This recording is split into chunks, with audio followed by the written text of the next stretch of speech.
Hey everybody, I'm Shauna and welcome back to my channel, Shauna Missing Me HD, where I strive to encourage, inform, and motivate you to achieve your educational goals by helping you gain admission into health-related undergrad and graduate programs.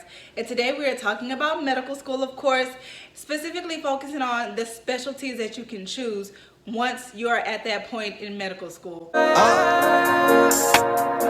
Don't get me started. But before we get started, you guys know what to do. Go ahead and press subscribe and make sure you press the notification bell so that you're the first to know when I release the next video. Our video shout out goes to Miss Anaya Spencer, who commented on one of my YouTube videos. She didn't use the Missing Me hashtag, but it's okay. I really loved her comment, and I just want to say thank you so much for watching the videos, and I'm so glad that it's inspiring you. And if you want to know how to receive a shout out on one of my YouTube videos, all you need to do is comment in the comment section below using the hashtag MissingMeTips, or comment on one of my TikTok videos using the hashtag MissingMeTips, or just repost one of my Instagram stories using the hashtag MissingMeTips.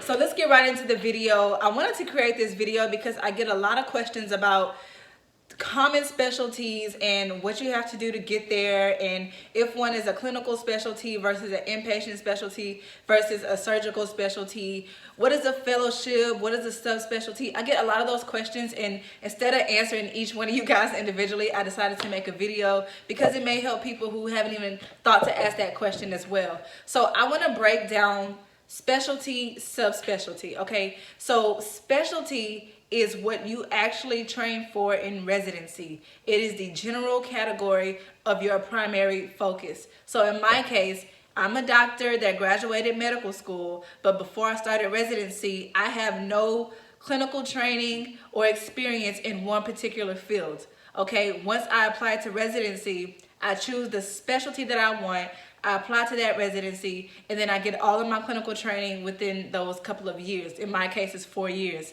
My specialty is anesthesiology.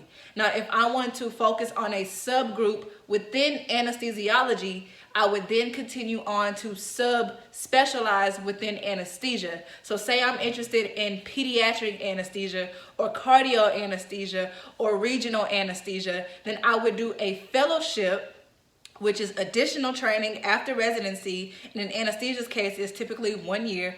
I would do a fellowship in that particular subspecialty to become subspecialized within a specialty, if that makes sense. So anesthesiology is a specialty, and then pediatric anesthesia is the subspecialty.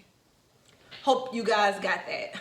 Now let's move on to just specialties in general. So I'm gonna break this up into surgical specialties and then non-surgical specialties, okay? So let's start with the surgical specialties first.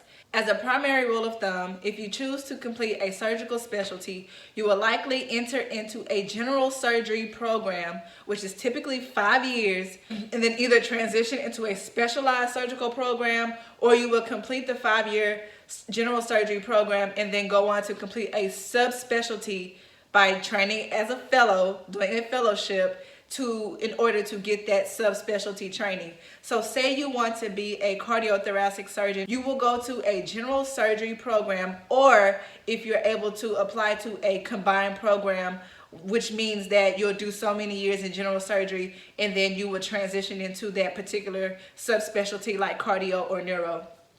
Either two programs have different tracks. But either way it goes, you will start off in general surgery and then you will branch off into those subspecialties, okay?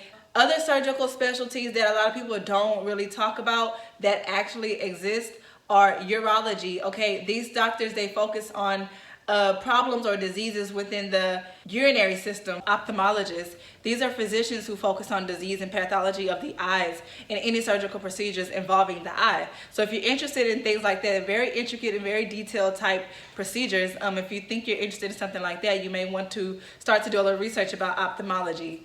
Another option for head surgeries would be an oral maxillofacial surgeon, and these physicians actually have to complete their dental degree as well, if I'm not mistaken. I'll correct this in my description box if I'm wrong, but if anybody has any input, please input in the comments. But I believe these physicians complete both medical school and dental school in order to do surgery on things concerning the mouth that are not simple dental procedures that are handled in the office. So cardiothoracic surgeons, they handle mostly everything within the chest. So anything involving your heart that needs a surgical operation, or anything involving your lungs that may need a surgical operation. They typically have to train, I think, like 6 or 7 years. Same for neurosurgeon who focuses on pathological diseases of the brain that require surgical procedures.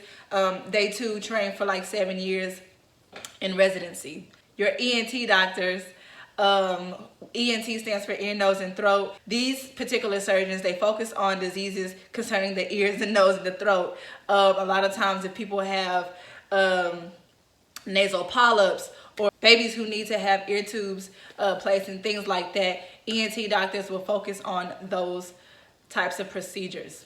And moving on down the body system, once you get to your abdominal area, most of those procedures are taken care of by general surgeons, okay? So these are the surgeons who complete a 5-year general surgery program. Surgeons typically do appendectomies, cholecystectomies, any type of abdominal procedure. They can get very extensive. I mean, X-labs are very, very extensive. So of course, another big one is orthopedics. These physicians focus on disease of the bone and joints. So not really much to explain there, but orthopedic physicians are right there along plastic surgeons with being the highest paid physician. And so you can imagine how competitive it is to become those type of physicians. But it's possible, people are doing it. MD, DO, it doesn't matter.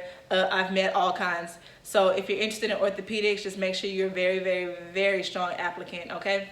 Plastics, of course, people talk about it because it's like cool, like boob jobs and facelifts and tummy tucks and all kinds of stuff like that. But it really is a very, very competitive field, and it's not going to be easy to get there. So make sure you are up to date on everything you need to do if you are interested in plastics. Another specialty is vascular surgery, which focuses on surgical procedures involving vascular structures like our arteries and our veins. And then I like to categorize OB-GYN or OB-GYN, OB-GYN, however you prefer to say it. I like to classify it as a surgical specialty. I think it's a surgical specialty within the primary care sector, but they do a lot of operations, you know, and it can get very, very serious and dangerous. And I think that a lot of times OB-GYN don't get the respect that they should get for being a surgical specialty. But if you're interested in women's health and you want to have both clinical exposure and surgical exposure, OB-GYN is a great option. You can do OB and GYN as a clinic, and then you can also do C-sections and the obstetric side of it as, you know, C-sections, and then also you get your experience in the OR with hysterectomies and DNCs and all kinds of stuff like that. So those are our surgical specialties. Obviously, there are more subspecialties within these branches of surgery. I'm not going to go into detail, but if you really, really just want to know, and I haven't made a video about it and I haven't got back to your questions, literally just Google subspecialties of orthopedic surgery, and then a list will come up and you'll know what subspecialties are available within each different surgery specialty.